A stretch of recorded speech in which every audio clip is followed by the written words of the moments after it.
Subscribe करें और bell दबाएं ताकि कोई खबर रह न जाए।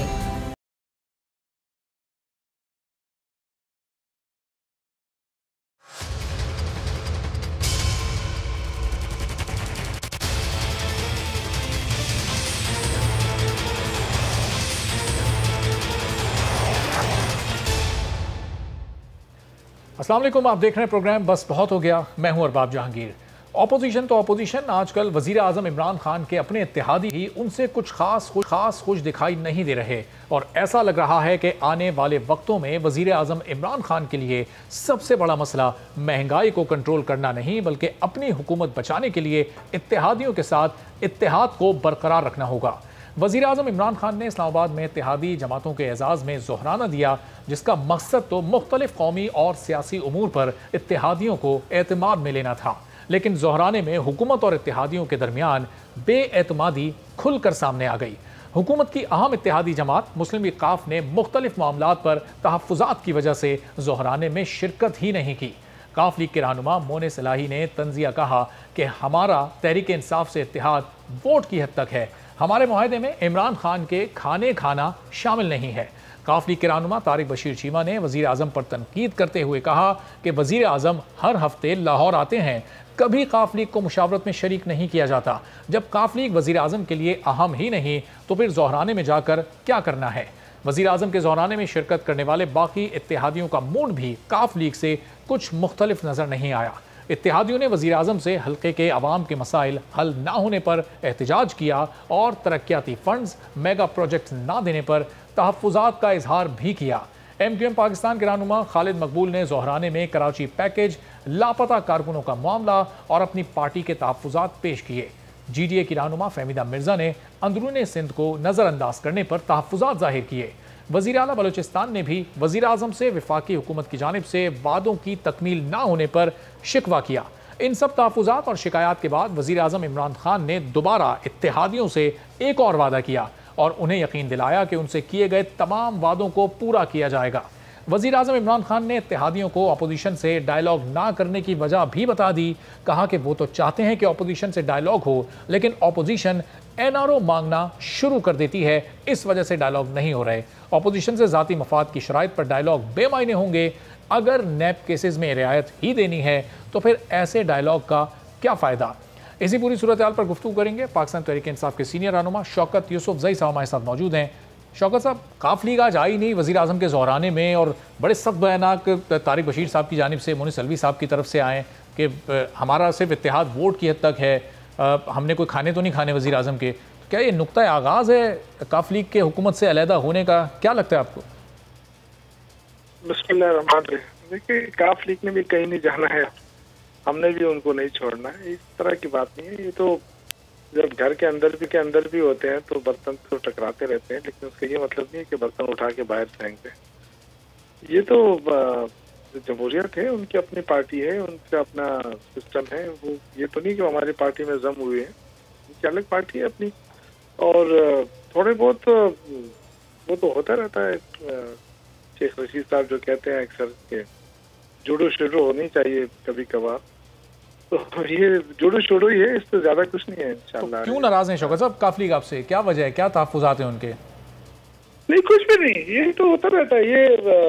ये पहले जब 2-3-4 पार्टियों मिलकर जब मखलूत हुकूमत बनती है ना, तो उसमें होता रहता है, ये चीजें रूटीन की चीजें हैं। यहाँ पे खैबर पख्तूनख्वा में भी होती है। हमने पिछला जो दौर था हमारा 5 साल, वो हमने देखा है, उसमें अक्सर कभी जमात इस्लामी नाराज हो जाती, कभी शरफा ग्रुप नाराज हो जाता है, कभी हम नाराज हो जाते। तो इसका मतलब ये नहीं होता है कि वो, क्योंकि ये जो इत्तेहाद होते हैं ये हर तमाम पॉइंट्स उसमें नहीं होते हैं, कुछ पॉइंट्स होते हैं जिसपे इत्तेहाद होते हैं। हर पॉइंट्स पे तो हो नहीं सकता है, क्योंकि हर पार्टी का अपना मंशूर होता है। तो शौकत साहब, आज का ये ज़ोहराना वैसे था क्यों? क्या हुकूमत अपने इस्तेहकाम को चेक करना चाहती थी, अपनी पावर चेक करना चाहती थी कि कौन कौन ऐसे इत्तेहादी हैं जिन पर हुकूमत एतमाद कर सकती है, जो वाकई हुकूमत के साथ हैं दिलो जान से? चेक करना था आपको अपनी हुकूमत के इस्तेहकाम को? नहीं, मेरे ख्याल से तो कहीं किसी ने कहीं जाना तो है नहीं। जाके उधर ही बैठना है। अगर कोई मिनिस्टर है तो जाहिर है उधर ही उसी कैबिनेट में बैठना है, उधर ही उसने फॉलो करना है सारी चीज़ों। और मेरे ख्याल से एक वो इतने अरसे से आधा अरसा गुजरा है, बड़े अच्छी वर्किंग रिलेशनशिप देखने को मिली है। और फिर भी इंशाल्लाह ये मैंने आपसे कहा ना कि छोटे मोटे इख्तिलाफात हो जाते हैं, उसका सोल्यूशन है और इंशाल्लाह हो जाएगा। शौकत साहब, ये नाराज सिर्फ काफली की नहीं, MQM भी नाराज है। कराची पैकेज की उन्होंने बात की, अपने लापता कारकुनान की बात की, जो वादे कराची के लिए वज़ीर आज़म ने किए थे उस पर अमल नहीं हुआ, ये शिकवा, ये शिकायत उन्होंने वज़ीर आज़म के सामने रखी है। ये 2.25 साल काफ़ी नहीं होते? कम से कम आगाज़ ही हो जाए किसी मामले पर, किसी मंसूबे पर, किसी पैकेज पर। तो वो भी अगर काफ लीग और MQM दो बड़े अहम इत्तेहादी हैं, अगर ये कहीं आगे पीछे होते हैं तो फिर आपके नंबर्स कौमी असम्बली में ख़तरनाक सूरत हाल पैदा हो सकती है। देखिए, जहाँ तक कराची का पैकेज का ताल्लुक है तो मेरे ख्याल से प्राइम मिनिस्टर ने बड़े उस अंदाज से, बड़े दिल से ये पैकेज दिया है। अब जहाँ तक हमारे जो माशी सूरत हाल का ताल्लुक है उसके मुताबिक आहिस्ता आहिस्ता इंशाअल्लाह ताला जो हालात, जो अभी इंडिकेटर आप दिख रहे हैं मईशत, वो बेहतरी की तरफ जा रहा है। अभी तक तो देखें, कोरोना की वजह से तो पूरी दुनिया में जो ग्लोबल रिसेशन है उसकी वजह से तो बहुत प्रॉब्लम्स आ रहे हैं ना दुनिया को भी।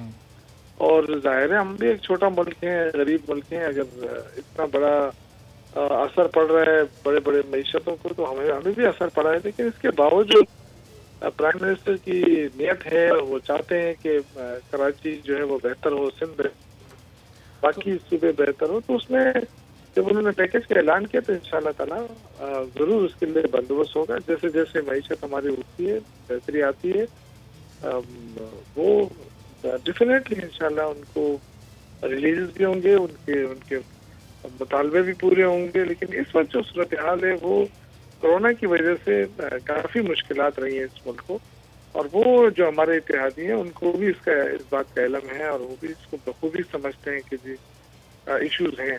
तो वो फिर अपने वर्करों को करने के लिए कभी कभार दे देते हैं, उससे इतना कोई इंशाल्लाह ताला वो ना हमें छोड़ के जा रहे हैं ना।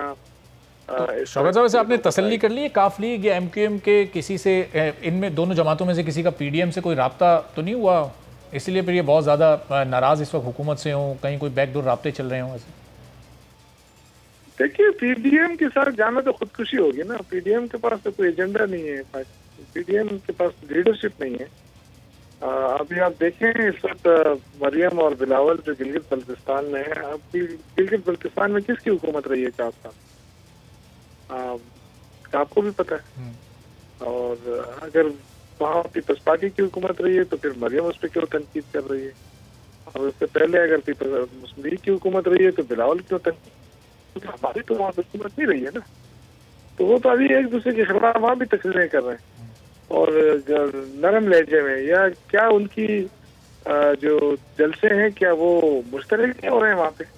लेकिन वो पीपल धांधली का इल्ज़ाम भी आप पर लगा रहे हैं कि चीफ इलेक्शन कमिश्नर इस वक्त हुकूमत के कहने पर कार्रवाइयाँ कर रहे हैं, सिर्फ पीपल्स पार्टी को और अपोजिशन की जमातों को वो निशाना बना रहे हैं और हुकूमती वुज़रा से मुलाकातें कर रहे हैं। इस्लामाबाद में वो क्यों है, उन्हें गिलगित में होना चाहिए। तो ये तमाम सवाल तो खड़े कर रहे हैं आपके लिए। जब आपको शिकस्त नजर आ जाए ना तो फिर इल्ज़ामात लगना शुरू हो जाते हैं। अभी रिसेंटली जो अमेरिका के इलेक्शन हुए उसमें किसकी तरफ से इल्जामात लग रहे हैं? डोनाल्ड ट्रंप की तरफ से। तो ये जो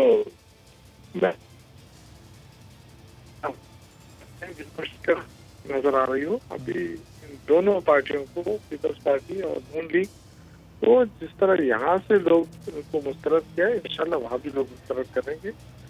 इन दोनों पार्टियों ने जो हासिल किया है वो सबको पता है। सही, लेकिन अब ज़ाहिर शौकत साहब फिर बात वहीं पर आती है, चूँकि इत्तेहादी सारे मेंगल साहब आपको पहले छोड़कर जा चुके हैं, तो उसके बाद ये फिर सवालात तो पैदा होते हैं कि अगर ये वज़ीर आज़म ने आज जो वादे किए हैं अब अपने इत्तेहादियों से, अगर ये 2.25 सालों में पूरे नहीं किए इसलिए आज उन्होंने शिकवे किए, शिकायतें की, अगर ये आगे भी पूरे नहीं हो सके तो एक तरफ PDM चल रही है, अपने इत्तेहादी भी अगर नाराज़ हो जाएंगे तो फिर हुकूमत तो बड़ी मुश्किल में आ जाएगी मुस्तकबिल में। देखिए, मैंने तो आपसे कहा ना कि ये जो छोड़ के चले जाएंगे तो फिर इन्होंने क्या करना है? फिर तो नए इलेक्शन होंगे ना। अगर ये तैयार है तो हम भी तैयार हैं, इसमें कौन सी बड़ी बात है? तो हम तो ये नहीं कि बस हम हुकूमत के पीछे चिपके हुए हैं जो बगैर गुजारा नहीं होगा। हम भी तो आवाम का सोच रहे हैं, आवाम के लिए मेहनत कर रहे हैं, आवाम के लिए प्राइम मिनिस्टर इलेक्शन के लिए तो आप तैयार हैं, लेकिन अपोजिशन भी तैयार है, लेकिन इलेक्शन की इस्लाहात तो आप लोगों ने की नहीं है, फिर उसी पुराने निज़ाम के तहत ही इलेक्शन होगा अगर हुआ तो। आप जिस इत्तेहाद की आप बात कर रहे हैं वो कहीं नहीं जाना है उन्होंने, कि क्या पीडीएम के साथ मिलेंगे। जो लोग अभी गिलगित बल्तिस्तान के इलेक्शन में एक नहीं हो सकते, तो ये पाकिस्तान के इलेक्शन में तो ये दोबारा एक दूसरे के खिलाफ ही लड़ेंगे ना। तो जब इन्होंने एक दूसरे के खिलाफ ही लड़ना है तो इंशाल्लाह इंतखाबात होंगे, हमें बारी अक्सरियत मिलेगी, हमें तो खुशी होगी। अगर हमसे कोई पूछे वर्कर तो मैं तो इसके हक में हूँ कि जी इंतखाबात हो जाए, पता चल जाए। इस वक्त तो हमारे पास अक्सरियत नहीं है। दोबारा इंतखाबात हुए तो ये जिस तरह केपी के अंदर जो सूरत नजर आई कि जी पिछले उस दौर में हमारे पास अक्सरियत नहीं थी, लोग ब्लैकमेलिंग करते रहे हमें, जमात इस्लामी, शेरपा ग्रुप, ये ब्लैकमेल करते रहे, लेकिन हम तो ब्लैकमेल नहीं हुए। हम उनसे कहते कि ठीक है अगर आप चाहते हैं तो इलेक्शन करा लें, तो फिर तो उसके बाद कोई उनके पास जवाब नहीं होता था, वापस आ जाते। ये भी मैं आपसे कहना चाहता हूँ कि हमें कोई वो नहीं, अगर वो नहीं चाहते हुकूमत में रहना तो हमें कौन सा वो है कि हम कह रहे हैं कि नहीं बस हमें तो रहना ही रहना है। देखिए हम सब ने मिलकर एक इत्तेहाद बना है और सबने मिलकर एक कुछ पॉइंट्स के ऊपर इत्तेहाद किया है, तो मेरे ख्याल से तो आज बात ज्यादा नहीं होगी, गिले शिकवों से ज्यादा बात आगे नहीं बढ़ेगी। लेकिन अगर बढ़ती भी है तो मेरे ख्याल से वज़ीर-ए-आज़म इमरान खान जो है वो कभी चीजों से डरते नहीं है, ना वो ब्लैकमेल होते हैं, ना। लेकिन शौकत ज़ाहिर है वो मामला सिर्फ उन वादों तक नहीं रहा ना जो वज़ीर आज़म ने किए थे। तमाम इत्तेहादी जमातों ने महंगाई को कम करने की भी बात की। अब सिर्फ अपोजिशन अगर किसी चीज़ को कैश कराए अपने हक में तो वो तनकीद बराए तनकीद लगती है, लेकिन जब हुकूमत की अपनी इत्तेहादी जमातें किसी मसले पर बात करें और एक तमाम जमातों का एक कॉमन नुक्ता हो कि महंगाई को आपने कम करना है, तो फिर उसका मतलब कि वाकई वो चीज़ एग्जिस्ट करती है। अब उस पर वज़ीर आज़म काबू पा नहीं, तमाम कोशिशों के बावजूद नहीं काबू पा रहे, उनकी कोशिशें कामयाब नहीं हो पा रही। क्यों हो रहा है सर? देखिए हम सारे अगर इत्तेहादी भी हैं या हम हैं तो सारे हुकूमत में, तो इसका मतलब है हुकूमत में सबकी रिस्पॉन्सिबिलिटी होती है। अगर कोई चीज़ खराब जा रही है और आप कहें कि जी इसका सहरा जो है किसी और के सर है, मेरे सर तो नहीं है, लेकिन मैं तो पूरा एंजॉय कर रहा हूँ। रिस्पॉन्सिबिलिटी सबकी उस वक्त होती है जब सबसे आप मुशावरत करते हैं। काफ लीग का यही तो एतराज़ था कि वज़ीर आज़म जब लाहौर में आते हैं तो हमसे तो मुशावरत ही नहीं करते, उनके नज़दीक हमारी कोई अहमियत ही नहीं है, तो फिर रिस्पॉन्सिबिलिटी उनके सर कैसे डाल सकते हैं? सब पे कैसे फिक्स हो सकती है रिस्पॉन्सिबिलिटी? कि पहले वो इतिहास किस बुनियादों पे हुआ है और क्या क्या मामला तय हुए हैं, उसमें तो मैं नहीं शामिल था, ना मुझे इसका इल्म है, ना मुझे पता है कि प्राइम मिनिस्टर लाहौर जाते हैं तो उनसे मुशावरत करते हैं या नहीं करते, क्योंकि जाहिर है ये बड़े सतह की बात है। लेकिन मैं जो आपसे अर्ज कर रहा हूँ कि इस तरह नहीं हो सकता कि आपको जो चीज़ पसंद आए आपने ये अच्छी है, जो चीज़ पसंद है आपने ये तो उस हुकूमत की नालायकी, जबकि आप हुकूमत में बैठे हुए हैं, तो ये दोनों चीज़ें तो चल नहीं सकती। इसकी जो है ना हम जो हुकूमत में है उन सबको फिर रिस्पॉन्सिबिलिटी लेनी पड़ती है। खैबर पख्तूनख्वा में तो आप लोग की अपनी हुकूमत है, मेजॉरिटी है आपकी। अब वहाँ पर अगर महंगाई है, वहाँ अगर आवाम परेशान है इससे, तो इसकी रिस्पॉन्सिबिलिटी आप अपने इत्तेहादियों पर तो नहीं फिक्स कर सकते, वहाँ तो आपने जिम्मेदारी लेनी है। मैं कुछ और कहना चाहता हूँ, मेरे मतलब नहीं समझे। ये कहना चाहता हूँ कि अगर मुल्क की माशी सूरत हाल बेहतर नहीं है तो वो इत्तेहादियों से ज्यादा इस बात को कौन समझता है। अगर कोई प्रॉब्लम है तो तभी को समझ आनी चाहिए ना। और मेरे ख्याल से तो इस चीज पे तो देखें, प्राइम मिनिस्टर क्यों नहीं चाहेगा कि कराची आबाद हो, कराची खूबसूरत हो, कराची की रौनक वापस लौटाई जाए। जो हशर किया है पीपल्स पार्टी ने, वहाँ जगह जगह सदर जैसे पानी भरा पड़ा रहता है, जमाने उससे इतनी बदबू आती है, वहाँ पे जो यानी गटर के खुले हुए हैं, तो ये सारी चाहते हैं कि कराची किसका है, हमारा शहर नहीं है। सही, कराची के मसाइल अपनी जगह है, लेकिन फिर अगर जब कराची की बात करें तो फिर पेशावर में जो BRT है, आप देखें अभी वो चली है, वो 38 दिन बंद रहती है, फिर चलती है, फिर आग लग जाती है। एक महीने में 4 बसों में आग लग रही है, तो मामला तो वहाँ भी ख़राब है। मेरी बात सुने, BRT पे एक मंसूबा था, कुछ प्रॉब्लम आए, प्रॉब्लम हल हो गया। कभी इस तरह की जो जगह जगह जो हमारे शहर की कोई गटर तो नहीं खुले है ना जगह जगह शहर की सड़कें खुदी हुई हैं। माशाल्लाह आप आए तो देखें तो सही ना, आपका दिल खुश हो जाएगा। तो ये जो हशर किया है पीपल्स पार्टी ने सिंध का और स्पेशली कराची का, चलते चलते बस में आग लग जाती है, आप कह रहे हैं दिल खुश हो जाएगा, तो जिंदगियों को वहाँ खतरात लाक हो रहे हैं। वो मसला हल हो गया है। हम शहर की बात करें ना, एक मंसूबा हमने किया है और अल्लाह के फजल से लोग उस पर खुश हैं। आप उधर से जो भी कमेंट्स करें वो आपकी अपनी मर्जी, वो आके लोगों से पूछेंगे कैसा कैसा मंसूबा है। ठीक है। और महंगाई पर काबू पा लिया है पूरे खैबर पख्तूनख्वा में? कहीं आटा चीनी और कोई महंगी चीज़ वहाँ नहीं मिल रही? वहाँ दूसरे सूबों की निस्बत बेहतर है सूरत हाल? महंगाई बिल्कुल है मेरे भाई, मैं तो कभी इनकार नहीं करता, न इससे वज़ीर आज़म सब इनकार करते हैं, और मेरे ख्याल से उसके लिए इकदाम भी उठा लिए हैं। चीनी महंगी थी, आपको पता है कि यहाँ जो माफिया है चीनी किसके हाथों में, उस माफिया को शिकस्त देने के लिए हमने चीनी बाहर से मंगवा ली, जो कराची पहुंच गई है कुछ दिनों में, इंशाअल्लाह ताला पूरी मार्केट में फैल जाएगी। इसी तरह गंदम जो है वो बड़ी मकदार में कराची पहुंच गई है पोर्ट पर, वो भी इंशाल्लाह कुछ दिनों में मार्केट में आ जाएगी। ऑटोमेटिकली इसकी कीमतें गिरेंगी इंशाल्लाह ताला। और फिर जो वज़ीर आज़म ने एक बहुत बड़ा इकदाम उठाया है वो है बिजली का, यानी 16 रुपए यूनिट से जो छोटे इंडस्ट्रियां और ये हैं उनके लिए 16 रुपए से 8 रुपए पे करते हैं। इसका बहुत बड़ा असर होगा, इंडस्ट्री जो है वो फ्लरिश करेंगी, इंडस्ट्रियों को तरक्की मिलेगी, इस तरह आपकी एक्सपोर्ट अच्छी होगी। तो मेरे ख्याल से जो चीजें हैं वो आप देखें कि दुरुस्त चल रही हैं।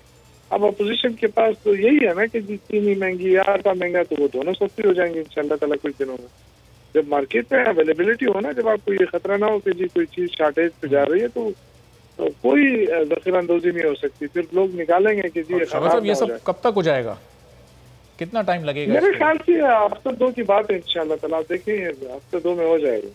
चलें, आप कह रहे हैं हफ्ते 2 हफ्ते में हो जाएगा। बहुत शुक्रिया। शौकत यूसुफजई साहब हमारे साथ मौजूद थे, गुफ्तगू कर रहे थे और कह रहे थे कि अब वज़ीर जो यकीन दिलाया है तमाम इत्तेहादियों को, उस यकीन को वो पूरा भी करेंगे और तमाम खदशात और तहफ़्फ़ुज़ात जो इत्तेहादी जमातों के उनको दूर कर दिया जाएगा।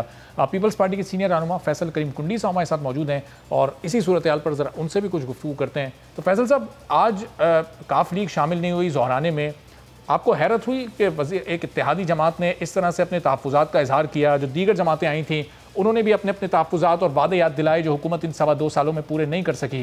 कैसा लगा आपको ये पूरी सूरत हाल देखकर? बिस्मिल्लाहिर्रहमानिर्रहीम। देखिए अरबाब साहब, ये आपने बात की, आज वज़ीर आज़म ने खाना किया था अपने इत्तेहादी जमातों का, और उनको पता था कि उनके इत्तेहादी जमातों के तहफ़्फ़ुज़ात हैं, इसलिए उन्होंने खाना किया था। और आज मुझे कोई हैरानगी नहीं है कि उनके इत्तेहादी जमातों के जो उनके एलाइज़ हैं वो उनके साथ जो है वो खाने में शिरकत नहीं की, या जो गए उन्होंने तहफ़्फ़ुज़ात का इज़हार किया। माज़ी में तहफ़्फ़ुज़ात का इज़हार किया गया था, माज़ी में भी जब खाने होते थे तो वो वज़ीर आज़म साहब की दावत पे नहीं जाते थे, बल्कि किसी और उनके दोस्त के कॉल्स पे चले जाते थे, या उनको कह दिया जाता कि आप आखिरी चांस दे दें इस दफ़ा आपके जो है। देखें, जब आप इत्तेहाद करते हैं, आपके जब अलायंस होता है तो आपके कुछ मुआहदे होते हैं या कुछ वादे वईद होते हैं कि हमने ये काम करने, हमने ये काम करने। और PMLN-Q तो काफ़ी अरसे से अपने तहफ़्फ़ुज़ात का इज़हार वक्तन फ़वक्तन करती रही, चाहे वो चीमा साहब करते रहे, चाहे मोहन सिलाई साहब करते रहे, चाहे और लोग करते रहे। और आज मतलब है कि मोहन सिलाई साहब ने भी जो है आज जो स्टेटमेंट दी है वो उन्होंने जो है वो आज भी उन्होंने बड़ी अच्छी एक किस्म की स्टेटमेंट दी, वरना उनको वो ज़्यादा सख्त भी हो सकते हैं। खाने की बात हुई थी, उन्होंने वोट की हद तक थी, लेकिन जो उनके गारंटर्स मेरे ख्याल में शायद जो हैं, जो इनका इत्तेहाद कराने वाले थे, वो शायद उनकी बात भी नहीं मान रहे, क्योंकि अभी तो 2 साल 2.5 साल हो गए, अब तो कुछ अर्से बाद काउंटडाउन शुरू होने वाला है। तो इसलिए जो है अब इस हुकूमत के, हम पहले भी कहते थे कि जो वादे वईद और पता नहीं अरबों खरबों के पैकेजेस कराची को देते थे या बाकी सूबों को उन्होंने देते थे, वो कहाँ पर गए, कौन से काम शुरू हुए हैं? हम तो चलो अपोजिशन वाले आप कहेंगे कि, और हुकूमत कहेगी ये तो ऐसी वावेरा कर रहे हैं, और इनके पास एक ही वो है कि 100 कोलिया में कहते हैं यार ये चोर है और सपोज डाकू हैं और इंडियन एजेंट हैं, इसराइली एजेंट हैं, नरो मांग रहे हैं, ये चीज़ें हैं, वो चीज़ें, जो मतलब है कि खामखा फजूल की एक बहस है, जिसमें इसमें कोई चीज़ की सदा, किसी भी स्टेटमेंट में सदाकत नहीं है। लेकिन ये बताएं, चलो ये बात तो है, इन्होंने 2.5 साल में क्या किया है? अपोजिशन तो चलो कह रही है, अभी इनके अपने इत्तेहादी कह रहे हैं कि हमारे साथ ये काम कर रहे हैं। अभी आप थोड़ा सब्र करें, थोड़ा सब्र करें, फिर आप आगे देखें कि और क्या क्या बातें इनकी निकलती हैं। वक्त के साथ साथ ऐसा ऐसा बातें निकलेंगी। तो लेकिन इमरान खान साहब और उनकी टीम के पास एक बात बताने को नहीं है कि आपसे एनआरओ किसने मांगा। किसी शख्स का नाम तो ले लें कि आपसे एनआरओ मांगा है, किसी शख्स का। आप तो हमें कह रहे थे कि जी ये केसेस जो हैं ये हमने नहीं किए, वो पिछले दौर के हैं। चलो हम ये इनका मफरूज़ा मान लेते हैं, पिछले दौर के हैं, तो मतलब है कि आपके दौर में तो हमारे करप्शन के कोई फाइल केसेस नहीं निकले ना, तो मतलब है कि हमने करप्शन नहीं किया जो आप केसेस निकाल सके। तो फिर आप किस बात की बातें कर रहे हैं? फिर आपके पास आसान तरीका जी ये इंडियन एजेंट हैं और ये इसराइली एजेंट है, इंडियन एजेंट की अगर हम तफसील में जाएँ तो बहुत सी चीज़ें आपके ऊपर, आप जाके US में तकरीर करते हैं तो आप क्या बात करते हैं, आप जब ईरान जाते हैं तो आप क्या तकरीरें करते हैं, जो तकरीरें आप करते हैं और माजी में आपकी जो क्लिप्स चल रहे हैं सोशल मीडिया पे और चलते रहे हैं, तो आपने क्या क्या कुछ नहीं कहा वो सबके सामने है। लेकिन मसला ये है कि आप एक लाडले हैं, आप चाहे जो कुछ भी कर लें तो आपको कुछ नहीं कहा जाता, और हम जो थोड़ी सी आह भी करते हैं तो फिर कहते हैं कि जी ये तो एजेंट निकल आता। सही। और फैसल ज़ाहिर आज ऐसा लगता है कि हुकूमत अपनी वो ताकत देखना चाहती थी कि कितनी वो मुस्तहकम है, कौन कौन से इत्तेहादी ऐसे हैं जिन पर हुकूमत मुकम्मल एतमाद कर सकती है। लेकिन महसूस ऐसा हो रहा है कि कहीं ये काफ लीग के अलहदा होने का हुकूमत से कहीं कोई नुक्ता आगाज़ तो नहीं है, चूँकि बाकी जमातों ने भी अपने तहफ़्फ़ुज़ात तो ज़ाहिर किए, लेकिन बहरहाल उन्होंने आके शिरकत भी की और वज़ीर आज़म पर एक मरतबा फिर यकीन किया उनके वादों पर। लेकिन काफ लीग तो सिरे से ही नहीं आई, फिर बयानात भी खासे तल्ख़ आए, तो ऐसा लग रहा है कि काफ़ी कुछ दूरी इख्तियार कर रही है हुकूमत से। तो ज़ाहिर है ये आपकी तहरीक के लिए, आपके मकसद के लिए फ़ायदेमंद साबित हो सकती है सूरत हाल। देखिए अरसा काफ लीग ने शायद प्रेशर बर्दाश्त किया, और जिन लोगों ने इनका मुआहदा होते हैं ना, मुआहदा कराने वाले भी कोई होते हैं, हमने अक्सर कहा डेपुटेशन भी कोई लोग जाते हैं, तो वो उनके सामने उन्होंने शायद रजिस्ट किया, बाकी लोग थोड़ा रजिस्ट नहीं कर सके और उन्होंने कहा कि हम जाके तहफ़्फ़ुज़ात करेंगे लेकिन हम अगली दफ़ा रजिस्ट करेंगे। लेकिन अब तो इत्तेहादियों की कह रहे हैं कि अपने ताकत का मुज़ाहरा, इनको अपने दाएं बाएं देखना चाहिए कि इनके अपने दाएं बाएं आप देखें, पार्लियामेंट में जिस तरह की स्पीचेस हो रही हैं, पार्लिमानी पार्टी में जिस तरह स्पीचेस हो रही हैं, कैबिनेट में जिस तरह तकरीरें हो रही हैं, तो अपनों पे इनको अभी एतबार नहीं है। अब इनके अपने इनको छोड़ने को तैयार है। इत्तेहादी जमातें तो और दूर की बात है, वो तो आज उनका आगाज़ हो चुका है और बाकी भी आप देखें क्या होने वाला है।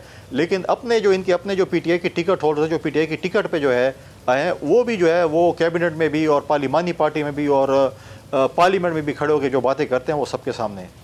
सही। तो फैसल साहब, जब गुज़िश्ता साल मौलाना फजल रहमान साहब ने मार्च किया था, आज़ादी मार्च, और फिर काफ लीग ने उनको यकीन दहानी कराई थी उस मार्च को ख़त्म करने की, और वो जो भी उनके दरमियान आपस में बातचीत हुई थी, काफ लीग ने बड़ा अहम किरदार अदा किया था। तो इस मौके पर क्या PDM के कुछ रहनुमाओं की, टॉप लीडरशिप की कहीं कोई रब्ता हुआ है काफ लीग से, कहीं कोई बैकडोर रब्ते हुए हैं, उसके बाद इन्होंने इसमें शिरकत ना करने का फैसला किया हो? कोई ऐसी इत्तलात हैं आपके पास? देखिए मेरे पास तो कोई इतलात नहीं है, लेकिन मौलाना साहब ने भी ये बात की थी और चौधरी साहबान के साथ उन्होंने गालिबन 1-2 प्रेस कॉन्फ्रेंसेज भी की थी, गए थे, उनसे मुलाकातें भी हुई थी। तो उन्होंने कहा था कि कुछ वादे वहीद हुए हैं। मौलाना साहब ने कहा था कि मेरे साथ कोई कमिटमेंट्स हुई हैं, वो काफ लीग और मौलाना साहब के दरमियान हुई हैं। शायद मौलाना साहब को उनके साथ रब्ता हुआ है नहीं हुआ, इसका मैं आपको कंफर्म नहीं कर सकूँ, लेकिन PDM के ओवरऑल लेवल पे ऐसी कोई बात नहीं हुई। जो PDM के अहदेदार हैं उनके लेवल पे नहीं हुई। शायद टेलीफोन कॉल्स जो हैं या रब्ते जो हैं मुख्तलिफ जमातों के साथ, मौलाना साहब की भी होती हैं, हमारी भी होते हैं, बाकी जमातों की भी होती हैं, लेकिन एज सच कोई ऑफिशियल कोई स्टेटमेंट अभी तक नहीं आई। अच्छा फैसल, अब यह हुकूमत और अपोजिशन में एक डायलॉग की बात अब काफ़ी दिनों से चल रही है। PMLN की सीनियर लीडरशिप भी डायलॉग की बात करी है कि एक ग्रैंड नेशनल डायलॉग होने चाहिए। आज वज़ीर आज़म ने भी ज़ौराने में अपने इत्तेहादियों से कहा कि वो डायलॉग तो वो करना चाहते हैं अपोजिशन से, लेकिन NRO वाले मामले को अगर साइड में डाल दिया जाए तो वो डायलॉग करने को तैयार हैं। तो फिर ये कहीं कोई आगे ऐसा लग रहा है कि कहीं डायलॉग किसी सतह के हो सकते हैं, कोई दरमियानी राह निकल सकती है और ये PDM मूवमेंट भी बैक ऑफ हो सकती है? देखिए पहली बात तो है, मुझे एक सवाल का जवाब दे कि हुकूमत है इस मुल्क में? मुझे तो नहीं लगता कि हुकूमत है इस मुल्क में। जब बात कश्मीर की होती है तो वज़ीर आज़म गायब होते हैं, जब बात जो है वो इंडिया के हमले की होती है या जब जहाज़ गिराया जाए तो उस वक्त वज़ीर आज़म गायब होते हैं, जब नेशनल सिक्योरिटी की मीटिंग होती है तो वज़ीर आज़म गायब होते हैं, जब पाकिस्तान की मीटिंग होगी तो वज़ीर आज़म गायब होते हैं। तो उधर तो जो है कोई और चेयर कर रहे होते हैं मीटिंग या कोई और बैठे होते हैं, वज़ीर आज़म साहब तो होते नहीं हैं। तो क्या हम किसके साथ हम मुज़ाकरात, इनके साथ ये इनकी बात है। नारो भाई आपने मांगा किसने है? आपने तो अपनों को दिया है। आपने तो जिस तरीके से फिरदौस आशिक अवान को निकाला था और जो उसके ऊपर आपने चार्जशीट लगाई थी, आज बताएं आप झूठे निकले, आप नाअहल निकले कि आपने गलत चार्जशीट लगाई। आप कौम से माफ़ी तो मांगे कि हमने फिरदौस आशिक अवान को गलत तरीके से निकाला था, फिर वो किसी जादू टोने के ज़रिए वापस आ गई, चलो उनको पंजाब में एडजस्ट कर लिया। तो मतलब है कि आप पहले उसकी तो माफ़ी मांगे कि हमने गलत इल्ज़ामात लगाए थे और गलत साबित कर दिए फिरदौस आशिक अवान ने कि जो हुकूमत के तर्जुमान थे, जो हुकूमत के जो स्पोक्स पर्सन थे, जिन्होंने उनके ऊपर इल्ज़ामात लगाए थे, आज उनको जो है आज उनको माफ़ी मांगनी चाहिए। जो मतलब है मैं समझता हूँ कि उनके मुंह पर एक थप्पड़ है जब फिरदौस आशिक अवान पंजाब में आकर उनकी नोटिफिकेशन हुई थी। और फैसल करीम टुंडी साहब बहुत शुक्रिया। पीपल्स पार्टी के सीनियर रहनुमा फैसल करीम टुंडी साहब हमारे साथ मौजूद थे और गुफ्तगू हो रही थी। एक ब्रेक लेते हैं, ब्रेक के बाद वापस आएंगे तो कुछ मजीद मौज़ूआत पर बात करेंगे।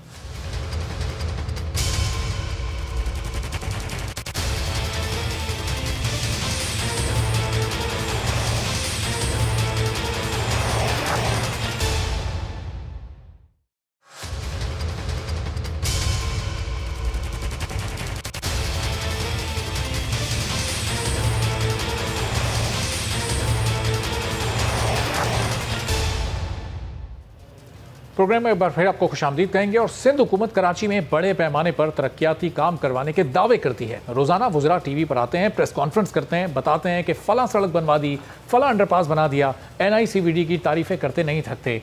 कई बार माजी में नासिर हुसैन शाह ने वजीर ट्रांसपोर्ट की हैसियत से नई बसें कराची में लाने के वादे किए, तारीखें दी, लेकिन कराची की सड़कों पर वो कभी दिखाई नहीं दी। 12.5 साल में पीपल्स पार्टी की हुकूमत कराची को ट्रांसपोर्ट का एक मंसूबा तक ना दे सकी। इसी वजह से कराची ने दुनिया की बदतरीन ट्रांसपोर्ट रखने वाले शहर का बैनुल-अक़वामी रिकॉर्ड अपने नाम कर लिया।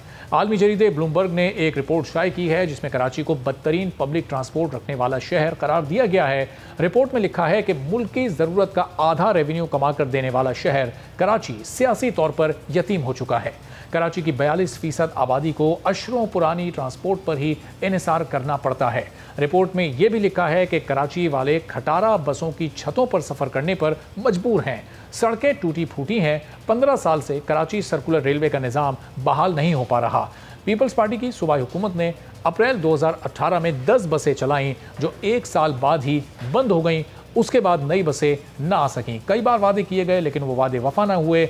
इन्हीं वादों का जवाब जानने के लिए और इस पूरी सूरत हाल पर बात करने के लिए सिंध के वजीर ट्रांसपोर्ट उवैस कादिर शाह साहब हमारे साथ मौजूद हैं। उवैस कादिर साहब, ब्लूमबर्ग ने रिपोर्ट शाये की है कराची बदतरीन ट्रांसपोर्ट रखने वाला एक शहर है। पीपल्स पार्टी की 12 साल से हुकूमत है, कोई ट्रांसपोर्ट का मनसूबा आप लोग नहीं दे सके, क्या वजह सर इसकी?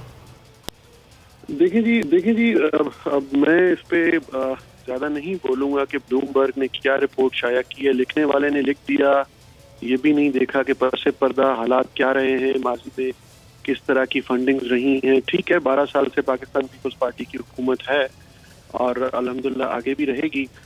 ये बात एक्सेप्ट मैं कर रहा हूँ कि जो ट्रांसपोर्ट सेक्टर में यहाँ पे काम होना चाहिए था वो बिल्कुल नहीं हुआ और ये जिम्मेदारी सिंध गवर्नमेंट की है। हम इस पे काम कर रहे हैं। इंशाल्लाह अभी जो फॉरेन फंडेड प्रोजेक्ट्स हैं हमारे, जो सिंध गवर्नमेंट को खुद करने हैं, सिंध गवर्नमेंट ने एशियन डेवलपमेंट के बैंक के साथ और वर्ल्ड बैंक के साथ जो मिलियंस ऑफ डॉलर्स के प्रोजेक्ट है, इंशाल्लाह अगले साल हम उसकी ग्राउंड ब्रेकिंग में जा रहे हैं।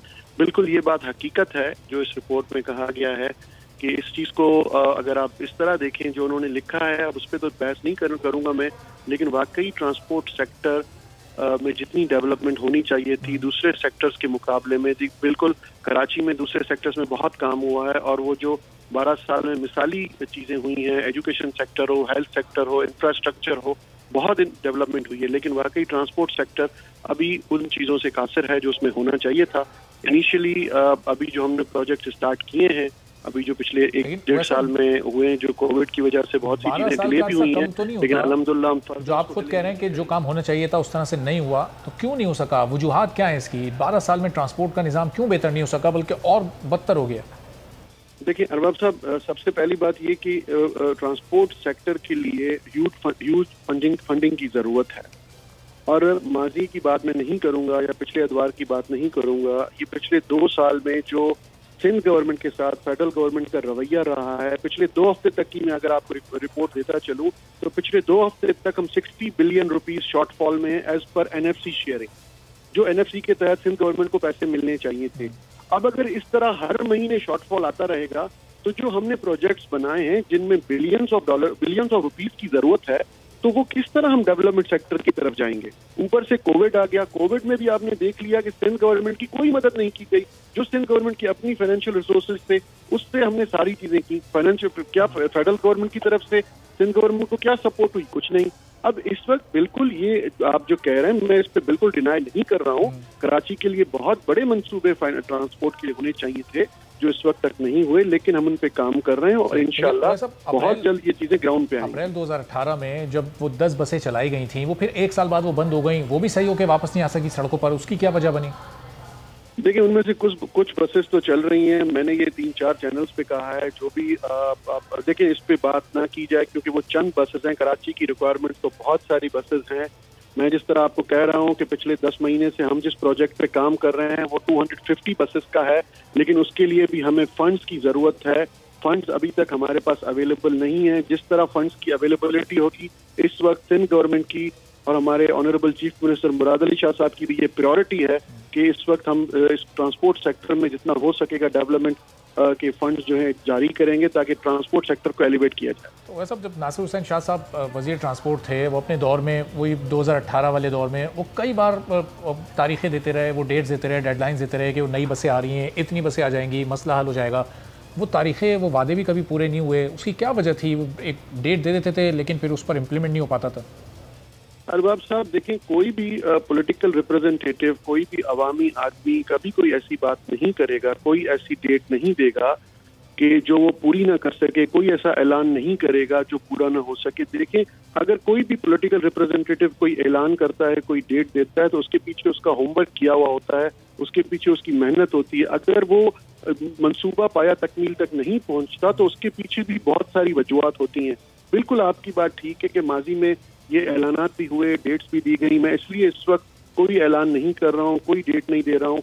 और इस दफा सिंध गवर्नमेंट जो भी काम करेगी इंशाल्लाह ऑन ग्राउंड आपको दिखाएंगे, पेपर वर्क के साथ आपके साथ बैठेंगे। की गवर्नमेंट है, पेशावर में उन्होंने एक मनसूबा BRT लगा दिया, मुस्लिम लीग नून आई, उन्होंने लाहौर मेट्रो दी, यहाँ ग्रीन लाइन भी विफाक का प्रोजेक्ट है। पीपल्स पार्टी भी 2008 से 13 तक विफाक में भी रही है। उस दौर में भी कोई मनसूबा ट्रांसपोर्ट का नहीं सामने आ सका कि प्रायोरिटी नहीं थी आपकी इस तरफ? देखिए, मैं इस चीज़ को इस तरह कहूँगा कि मैं बिल्कुल बरीउस ज़िम्मा नहीं हूँ इस चीज़ से, या मेरी गवर्नमेंट नहीं है कि जो ट्रांसपोर्ट फैसिलिटी कराची के इस बिजनेस हब में होनी चाहिए थी वो अब तक नहीं है। और इंशाल्लाह मैं इस पे काम कर रहा हूँ, दिन रात मैं इस पे काम कर रहा हूँ कि इस शहर को, इस शहर के पॉपुलेशन के हिसाब से जो मेगा प्रोजेक्ट्स ट्रांसपोर्ट के मिलने चाहिए, उनमें से 2 तो हमारे इंशाल्लाह मैच्योर हो गए हैं, जो अगले साल हम ग्राउंड ब्रेकिंग में जाएंगे जिनकी, और दूसरी जो फीडर बसेस के प्रोजेक्ट्स हैं उस पर भी मैं काम कर रहा हूँ। और बहुत जल्द इंशाल्लाह विद कमिटमेंट और विद सॉलिड कमिटमेंट हम लोगों के पास सामने थोड़ा ये अजीब आपको नहीं लगता कि कराची एक मेट्रोपॉलिटन सिटी है, माशी हब है, लाहौर में बसेस के मंसूबे लग रहे हैं, ट्रांसपोर्ट के मंसूबे पेशावर में लग रहे हैं, इवन मुल्तान में इस तरह की कोई चीज़ नज़र आ रही है, लेकिन कराची इससे महरूम है।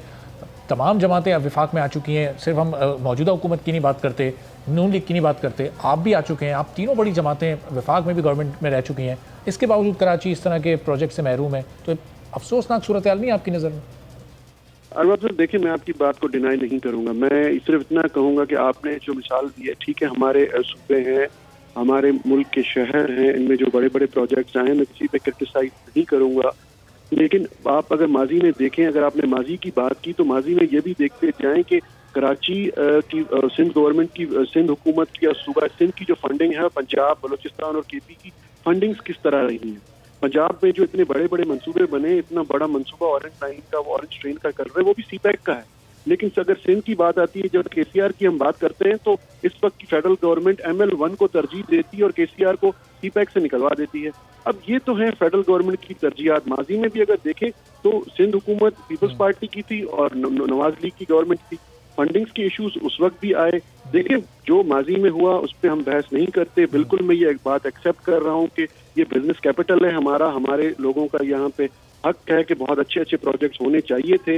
लेकिन इस वक्त हमने काम शुरू कर दिया है। जिस तरह मैंने कहा कि एशियन डेवलपमेंट बैंक और वर्ल्ड बैंक की तवज्जो से बहुत बड़े प्रोजेक्ट्स हैं जो अगले साल हम ग्राउंड ब्रेक करने जा रहे हैं। डिले बिल्कुल हुई है, डिले में एक्सेप्ट कर रहा हूँ कि डिले बिल्कुल हो गई है, लेकिन इंशाल्लाह बहुत अच्छे प्रोजेक्ट्स बहुत जल्दी ग्राउंड पे आएंगे। और वैसा भी कब तक आ जाएंगे एशियन डेवलपमेंट बैंक और वर्ल्ड बैंक वाले प्रोजेक्ट्स जिनका आप जिक्र कर रहे हैं, ये बड़े प्रोजेक्ट्स हैं, तो कब तक ये नई सड़कें, ये नई बसें सड़कों पर दौड़ती नजर आएंगी? देखिए, जिन नई बसेस की आप बात कर रहे हैं वो एशियन डेवलपमेंट बैंक का जो प्रोजेक्ट है वो है BRTS रेड लाइन, और वो बस rapid transit system red line का हम ग्राउंड ब्रेकिंग अगले साल के फर्स्ट क्वार्टर में कर रहे हैं, और येलो लाइन इंशाल्लाह सेकंड क्वार्टर में ग्राउंड ब्रेकिंग हो जाएंगे। इनके कंस्ट्रक्शन के काम शुरू हो जाएंगे। जिस तरह हमने 1 महीना पहले इनके कंस्ट्रक्शन फेज में टेंडर्स भी फ्लोट कर दिए, न्यूज़पेपर्स में आ गए, इंटरनेशनल कॉम्पिटिटिव बिडिंग्स हैं ये, तो इनमें थोड़ा टाइम लगता है इनकी मैच्योर होने में। ये इंशाल्लाह अगले साल शहर के किस हिस्से को आप कवर करेंगे, रूट्स क्या होंगे जिनको कवर किया जाएगा? देखिए, ये डिटेल्स मैं आपको किसी अगले प्रोग्राम में दे दूंगा, क्योंकि ये हमारे जो रेड लाइन का है ये पूरा यूनिवर्सिटी रोड को कवर करता हुआ इसके मुख्तलिफ इसके स्टॉप्स हैं, आके नुमाइश पे टावर पे खत्म होगा। This is red line. और हमारा जो येलो लाइन है वो दाऊद चौरंगी से होता हुआ आएगा शारा फैसल पे, फिर ये FTC से मुड़ के शारा कायदीन से फिर ये भी नुमाइश पे आके, ये एक बहुत बड़ा सिस्टम है, BRTS सिस्टम है। जिस तरह ये आखिर में ग्रीन लाइन, ऑरेंज लाइन, ये सब आके नुमाइश पे इंटीग्रेटेड होती है। सारी लाइन यहाँ पे मिलेंगी आके।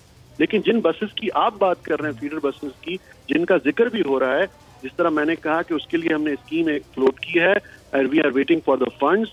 हमारे पास फंड्स जैसे ही आते हैं इंशाल्लाह, इस वक्त ट्रांसपोर्ट सेक्टर को जितने फंड्स की जरूरत है, चीफ मिनिस्टर सिंध ने भी कमिट किया है कि वो फौरन हमें इतने फंड्स देंगे ताकि हम ट्रांसपोर्ट सेक्टर में ये बसेस वाला प्रोजेक्ट अपना इनिशिएट कर सकें। और वैसे चूंकि ये तीसरा लगातार सिंध में आप लोगों का टेन्योर है, तो ये अभी इसके पूरे होने में भी ज़ाहिर है 2 साल 7-8 माह बाकी हैं। इन 2 साल 7-8 माह में ये मुकम्मल हो जाएगा आपके अपने इसी टेन्योर में, या फिर उस अगले टेन्योर के लिए भी हमें इंतज़ार करना पड़ेगा इस प्रोजेक्ट का?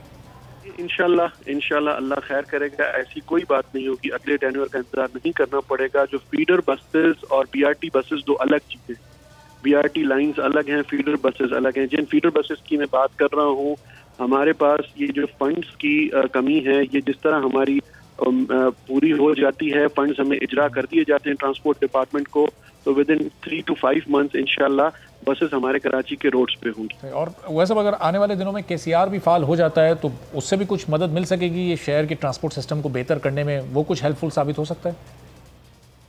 देखिए, केसीआर पे तो आप एक अलग ही प्रोग्राम कर लीजिए। जिस तरह मैंने कहा कि केसीआर में फेडरल गवर्नमेंट का इंटरेस्ट ये है कि उन्होंने सीपैक से हमारे इतने मेन मंसूबे को निकाल दिया गया। क्यों निकाला? अब इशू यह है कि कराची के लोगों को किस चीज की सजा दी जा रही है कि जब सीपैक में ऑलरेडी ये अप्रूव था, सीपैक में ये डलवा दिया गया था, जो पिछली हुकूमत थी, चीफ मिनिस्टर सिंध ने जब वहाँ पे जेसीसी में बहुत ये चीज इसको प्लीड किया केस को और फाइट किया, तो वो इसको केसीआर को इसमें फंड्स दे रहे थे। लेकिन यहाँ पे ये हुआ कि इस फेडरल गवर्नमेंट की ये मोहब्बताना सलूक जो सिंध के साथ है, उन्होंने ML1 को तरजीह दी केसीआर के ऊपर। अब केसीआर को अब फंडिंग की जरूरत है, इस पे तो एक अलग से प्रोग्राम करेंगे भी, लेकिन क्यों फिर फेडरल गवर्नमेंट के इस बिहेवियर की वजह आपकी क्या समझ आती है? बस ये आप बता दें, फिर इसके बाद किसी अगले दिन केसीआर पर डिटेल से प्रोग्राम करेंगे। देखिए, फेडरल गवर्नमेंट का ये बिहेवियर तो जब से फेडरल गवर्नमेंट ने टेक ओवर किया है, जब तक पाकिस्तान पीपल्स पार्टी की गवर्नमेंट सिंध में है, क्योंकि यहाँ पे सिंध के गयूर गैरतमंद लोगों ने पाकिस्तान तहरीक इंसाफ के खोखले नारों को पहचान लिया। यहाँ से उनको वो रिटर्न नहीं मिला, यहाँ उनकी बातों को रिजेक्ट कर दिया गया, यहाँ से उनको वोट नहीं मिला, तो उसकी सजा यहाँ सिंध सूबे को दी जा रही है। लेकिन वो ये नहीं सोचते कि अगर वो फेडरल गवर्नमेंट में बैठे हैं और ये सूबा सिंध पाकिस्तान का हिस्सा है, कराची बिजनेस कैपिटल है पाकिस्तान का, इस पे अगर ये मेगा प्रोजेक्ट देते, सिंध गवर्नमेंट उनके साथ खड़ी है, लेकिन फिर भी उन्होंने यही सलूक किया कि मैं अभी कोई ऐसे अल्फाज इस्तेमाल नहीं करूंगा क्योंकि मेरी सियासी तरबियत ऐसी नहीं है कि मैं कुछ दूसरी लैंग्वेज बात करूं, लेकिन बहुत अफसोस के साथ ये कहना पड़ रहा है कि जो मैच्योर प्रोजेक्ट जो आ गया था सीपैक में, उसको भी बाहर निकाल के ML1 को तरजीह दी गई। अब ये कराची के लोगों के साथ क्यों कर रहे हैं, ये सब लोग बेहतर समझते हैं। ठीक है, बहुत शुक्रिया उवैस कादिर शाह साहब, बहुत शुक्रिया। हमारे साथ मौजूद थे सिंध के वज़ीर ट्रांसपोर्ट उवैस कादिर शाह साहब, और दिल से गुफ्तगू कर रहे थे और कह रहे थे कि आने वाले दिनों में कुछ बेहतर प्रोजेक्ट्स ट्रांसपोर्ट के कराची में हमें नजर आएंगे। अभी ब्रेक लेते हैं, ब्रेक के बाद जब वापस आएंगे तो गुज़िश्ता 24 घंटों में कोरोना से 26 अमवात सामने आ चुकी हैं, इस पर बात होगी एक ब्रेक के बाद।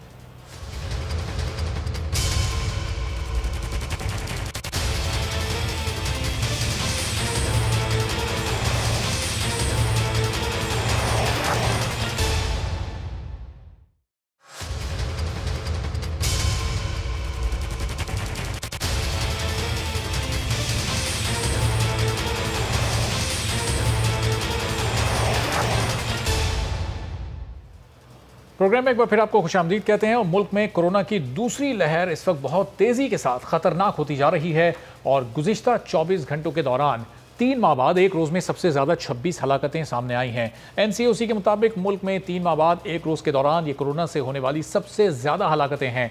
इससे कबल 31 जुलाई को पाकिस्तान में एक रोज़ के दौरान कोरोना से 27 अफराद इंतकाल कर गए थे।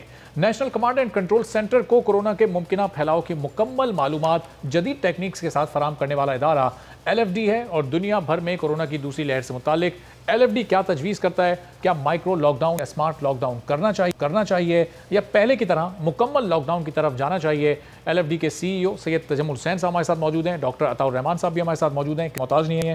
डॉक्टर साहब, ज़रा आपकी इजाज़त से तजम्मुल साहब से मैं शुरू कर लेता हूँ। तजम्मुल साहब, आप सजेस्ट करते हैं NCOC को कि माइक्रो लॉकडाउन होना चाहिए या स्मार्ट लॉकडाउन होना चाहिए। इस वक्त जो सिचुएशन है, ये दूसरी लहर कोरोना की आई है, क्या सजेस्ट करेंगे आप और किन बेसिस पे कि कौन सा लॉकडाउन इस वक्त सूटेबल है? जी, बिस्मिल्लाहिर्रहमानिर्रहीम।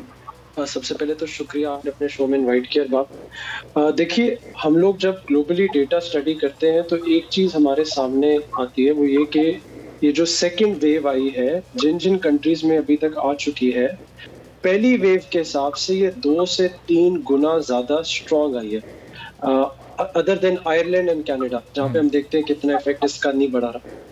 यूरोप पूरा सेकंड 2 to 3 टाइम ज्यादा खतरनाक तरीके से इफेक्ट हो रहा है। जब हम ये देखते हैं तो जो कंप्लीट लॉकडाउन है वो एक कंट्री का बेबसी का आलम होता है और ये आखिरी स्टेप होता है। मेरे हिसाब से स्मार्ट लॉकडाउन और माइक्रो लॉकडाउन और सबसे ज्यादा SOPs की कंप्लायंस, इसके ऊपर गवर्नमेंट का फोकस है भी, और हम भी यही रेकमेंड करते हैं कि SOP कंप्लायंस पे फोकस करें और माइक्रो लॉकडाउन जहां जरूरत पड़े, जब जरूरत पड़े, उस हिसाब से इम्प्लीमेंट किया जाए। ठीक है, तो डॉक्टर अताउर रहमान साहब, ये दूसरी लहर तजम्मुल साहब बता रहे हैं और डेटा की बेसिस पे बता रहे हैं कि ये बहुत ज़्यादा है, पहले से ज़्यादा ख़तरनाक है। लेकिन हमारी गवर्नमेंट, कल वज़ीर आज़म साहब ने भी ऐलान किया कि ज़ाहिर इंडस्ट्री भी चलती रहेंगी, कारोबार भी चलता रहेगा, आज स्कूल्स भी चलते रहने का, खुले रहने का ऐलान हो गया, तो किसी लॉकडाउन का सोच नहीं रही है गवर्नमेंट, फिर इस तरह तो सूरत-ए-हाल ख़तरनाक भी हो सकती है। जी शुक्रिया, बिस्मिल्लाहिर्रहमानिर्रहीम। बात यह है कि जो अभी तक पॉलिसीज़ रही हैं हमारी हुकूमत की, वो नहायत कामयाब रही हैं और बैनुल अक़वामी तौर पे भी उनको सराहा गया है। और पाकिस्तान स्टैंड आउट करता है कि जिस अंदाज से इन्होंने रोज़ाना के बेसिस पे मॉनिटरिंग करी है, और फिर कई हज़ार, तकरीबन इस वक्त 3500 या 4000 मकामात ऐसे हैं जो मुल्क में जहाँ पे लॉकडाउन हुआ हुआ है, और फिर ये रोज़ाना मुख्तलिफ जगहों को लॉकडाउन कर रहे हैं, खोल रहे हैं। तो ये बहुत कामयाब पॉलिसी रही है।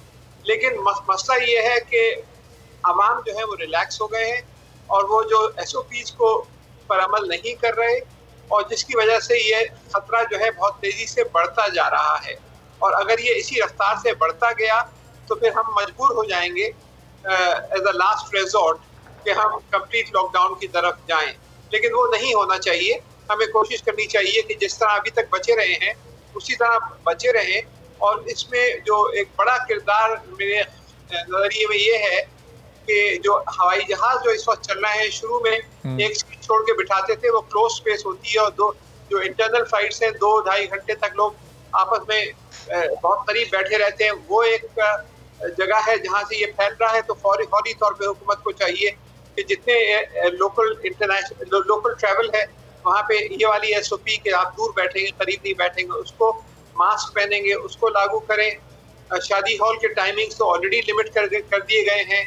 जहाँ स्कूल्स, कॉलेजेस और यूनिवर्सिटीज़ में जहाँ मसाइल हो रहे हैं वो डिपार्टमेंट्स को और उन इदारों को बंद किया जा रहा है, वो तो हो ही रहा है। साथ ही साथ जो लोग आम आवाम जो नहीं बाजार में जाते हैं और वो मास्क नहीं पहने हुए, तो फिर फाइन्स का सिलसिला शुरू करना चाहिए कि अगर आप नहीं पहनेंगे और कुछ एग्जाम्पल सामने आएंगे तो फिर लोग खुद ब खुद एहतियात की तरफ बढ़ेंगे। जब तक कि लोग एहतियात नहीं करेंगे आप नहीं कर सकते। लोगों की एहतियात बड़ी ज़रूरी है। तो तजम्मुल साहब, इस वक्त जो डेटा बेसिस पर अगर आप ये बताएं कि हुकूमत इस वक्त ज़ाहिर लॉकडाउन नहीं करना चाहती, मुल्क की माशी सूरत हाल भी इसकी मुतामिल नहीं हो सकती, तो आपका जो इस वक्त डेटा है वो क्या कहता है कि लॉकडाउन की इस वक्त कहीं ज़रूरत है? NCOC के साथ आपने अपनी ये चीज़ें शेयर की हैं और सजेशंस उनको दिए हैं, वो मानने के मूड में हैं आपकी बातों को? जी NCOC के अंदर जो टीम्स लगी हुई हैं वो on ground day to day real time पे एक्शन भी ले रहे हैं। तो अभी लॉकडाउन की बिल्कुल कतन मैं ये नहीं कहूँगा ज़रूरत है। जहाँ जिस वक्त माइक्रो लॉकडाउन की ज़रूरत होती है, गवर्नमेंट बिल्कुल एक्शन ले रही है और लगा रही है। हमारी प्रोजेक्शंस के हिसाब से ये जो सेकेंड वेव है, अभी पाकिस्तान इसके ऊपर चढ़ना शुरू हुआ है। सेकेंड वेव के ऊपर एक पूरी साइकिल है, अभी इसकी पीक आनी है सेकेंड वेव की। तो जितनी ज़्यादा आवाम एहतियात करेगी, स्पेशली जिस तरह डॉक्टर साहब ने अभी कहा मास्क और सोशल डिस्टेंसिंग, उतना हमारी कर्व जो है वो फ्लैटन रहेगी, लोअर रहेगी। अदरवाइज ये बाकी यूरोप की तरह ऊपर भी जा सकती है। UK की मिसाल, लंदन की मिसाल इस वक्त आपके सामने है, वहाँ पे फिर एक बड़ा लॉकडाउन लग गया है। लेकिन तजम्मुल साहब, अभी दूसरी जो वेव है इसके पीक की तरफ अभी हम गए नहीं, आहिस्ता आहिस्ता जा रहे हैं, तो ज़रूरी है हम उस पीक के आने का इंतज़ार करें। उससे पहले हमें प्रिकॉशनरी मेजर्स को उठाना चाहिए। आवाम खुद से तो नहीं इन SOPs को फॉलो कर रही। पहले भी जब गवर्नमेंट ने लॉकडाउन इम्पोज किया था तो फिर आवाम ने इन सारी चीज़ों को अमल करना उस पर शुरू किया था। बाई चॉइस तो ये नहीं छोड़ सकते आप आवाम पर। जी आप बिल्कुल ठीक कह रहे हैं। जिस तरह गवर्नमेंट अभी भी आप देखें रिंगटोन से लेके जब आप किसी को कॉल मिलाते हैं उससे लेके गवर्नमेंट तो अपना काम कर रही है, लेकिन जिस तरह डॉक्टर साहब ने सजेस्ट किया मेरे ख्याल से फाइन्स के ऊपर और ज़्यादा जोर देना पड़ेगा और उसकी एग्जीक्यूशन और इम्प्लीमेंटेशन पे ज़्यादा गवर्नमेंट को जोर देना पड़ेगा ताकि लोग जो है इसके ऊपर गवर्नमेंट को और ज़्यादा सपोर्ट कर सकें। सही, तो डॉक्टर अभी सपोर्ट की लोगों की तरफ से भी कमी है। जी, तो डॉक्टर साहब अब ये ज़ाहिर है मेंटल बिहेवियर को चेंज करने की ज़रूरत है लोगों को। जब तक गवर्नमेंट लॉकडाउन को इम्पोज नहीं करेगी उस वक्त तक लोग SOPs को नहीं फॉलो करेंगे। ये दूसरी जो इस वेव है इसके पीक का आने का इस वक्त गवर्नमेंट इंतज़ार क्यों कर रही है? कुछ स्टेप्स अमली तौर पर तो लेने पड़ेंगे। अमली तौर पे तो स्टेप ले रहे हैं और रोजाना के बुनियाद के ऊपर स्टेप्स लिए जा रहे हैं। जैसे तहमुल साहब ने कहा कि इसमें बाकायदा इसको क्लोजली फॉलो किया जा रहा है। मसला क्या है? मसला है इसको रोकने के लिए कोई दवाई नहीं है आपके पास कि जो लोग जो एग्जिस्टिंग जो अद्वियात हैं उन्हीं में से अंधेरे में तीर चलाया जा रहा है, चाहे वो डेक्सामेथासोन हो या रेमडेसिविर हो या और दवाइयाँ, उनका कोई खास फर्क नहीं पड़ रहा उससे। वैक्सीन को आने में अभी 4-6 महीने बाकी हैं। आपके पास कोई और रास्ता है ही नहीं सिवाय सोशल डिस्टेंसिंग के, जब तक कि वैक्सीन नहीं आ जाती हैं। वो वैक्सीन भी मुख्तलिफ अक़साम की होंगी और किस हद तक कामयाब होगी अभी कहना क़ब्ल वक्त है। और एक और जो पेचीदा फैक्टर है वो ये कि वायरस ये म्यूटेट कर रहा है। ये अपनी असल शक्ल जो चाइना में थी उसके मुकाबले में मेरे ही इदारे में कराची यूनिवर्सिटी में Jamilur Rahman centre for genomics research में इसका पूरा सीक्वेंस हुआ है और पता चला है कि 8 जगह पर ये म्यूटेट कर चुका है। 30,000 के करीब मॉलिक्यूल होते हैं, उनमें से 8 जगह पे तब्दीली आ चुकी है और ये हर 2-3-4 हफ्ते बाद म्यूटेट कर रहा है। तो ये भी सवाल पैदा होता है कि वो म्यूटेशन जो है अगर वो सिग्निफिकेंट म्यूटेशन होती हैं, अहम म्यूटेशन होती हैं, तो इसकी एग्रेसिवनेस और बढ़ सकती है और वैक्सीन भी नाकारा हो सकती है अगर वो वैक्सीन जो है उस शक्ल को टैकल ना कर पाए। तो ये बड़ा चैलेंजिंग है और ये लॉन्ग टर्म है, ये जो है ये जाने वाला नहीं है। तो डॉक्टर साहब अब ये जो 6 बजे पार्क्स और पब्लिक प्लेसेस बंद कर देना, 10 बजे मार्केट्स और मॉल्स बंद कर देना, अब ये स्टेप्स काफ़ी हैं या गवर्नमेंट को फिर इससे आगे बढ़कर कुछ सोचना पड़ेगा मजीद, जैसे पहले मुख्तलिफ लॉकडाउन इम्प्लीमेंट होते रहें? इससे आगे बढ़कर सोचना पड़ेगा। डिपेंड करता है कि सिवियरिटी इसकी कितनी होती है। अगर ये तेजी से बढ़ता रहता है उसी हिसाब से हुकूमत एक्ट करेगी, प्रोपोर्शनट रिस्पांस होगा हुकूमत का। तो इसमें इसी को देख रहे हैं कि किस हद तक इसको कंट्रोल हो सकता है।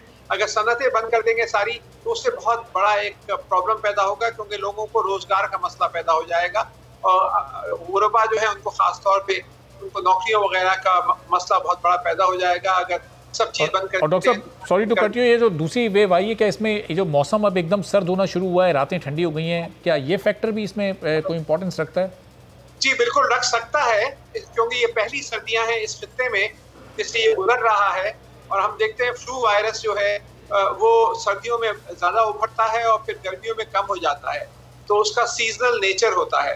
तो अभी पहली सर्दियों में ऐसा लग रहा है कि सेकेंड वेव जो आ रही है वो कॉरस्पॉन्ड कर रही है सर्दी के मौसम से और लेकिन बड़ी वजह मैं समझता हूँ मौसम से ज्यादा वो सोशल डिस्टेंसिंग और SOPs को फॉलो नहीं किया जा रहा। इस वजह से ये मामला और ज्यादा सीरियस होता जा रहा है और फौरी तौर पे हमें जो भी इकदाम कर सकते हैं सोशल डिस्टेंसिंग के लिए और कुछ इदारों को। चलिए डॉक्टर साहब, तजम्मुल साहब अब ये बताइएगा कि नवंबर और दिसंबर में क्या फोरकास्ट आप कर सकते हैं अपनी जो आपकी जदीद टेक्निक्स हैं उनको इस्तेमाल करते हुए कि नवंबर और दिसंबर क्या बहुत ज़्यादा ख़तरनाक साबित हो सकते हैं? पाकिस्तान में दूसरी लहर अब तेज़ी के साथ आ चुकी है। जी देखिए आप बिल्कुल ठीक कह रहे हैं। हर मुल्क की तरह अब जब हम बाकी दुनिया के कर्व स्टडी कर रहे हैं पाकिस्तान के लिए भी ये बिल्कुल ख़तरनाक हो सकता है। हम बाकी जगहों पे देख रहे हैं कि जो उनके फर्स्ट वेव के अंदर maximum values maximum number of cases per day जो आए थे इस दफ़ा उससे 3 से 4 गुना ज़्यादा भी आ रहे हैं कंट्रीज में। इसी हवाले से हमारा जो मैक्सिमम गया था पर डे वो 6,000 केसेस क्रॉस कर गया था। इससे हमें बड़ा ख्याल रखने की ज़रूरत है कि अल्लाह ना करे पाकिस्तान में भी कोई ऐसी सिचुएशन हो जो हमारे कंट्रोल से बाहर निकल जाए। तो इसीलिए हमें प्रिकॉशन आज लेनी है। हमने जिस तरह आपने भी कहा बाब हमें पीक पर जाने तक का इंतजार नहीं करना और गवर्नमेंट की भी यही स्ट्रैटेजी है। ठीक है, गवर्नमेंट भी स्टेप्स उठा रही है और हमें खुद भी अपना किरदार इनफरादी तौर पर भी अदा करना है। बहुत शुक्रिया तजम्मुल हुसैन साहब, डॉक्टर अताउर रहमान साहब। और ज़ाहिर आखिर सकता है कि हर इंसान को खुद इस सिलसिले में अपनी अपनी जिम्मेदारी को अदा करना होगा। सिर्फ हुकूमत के लॉकडाउन पर इन्हिसार नहीं करना बल्कि खुद भी कुछ जिम्मेदारियाँ अदा करनी है। आज के प्रोग्राम से इजाज़त दीजिए, अल्लाह हाफ़िज़।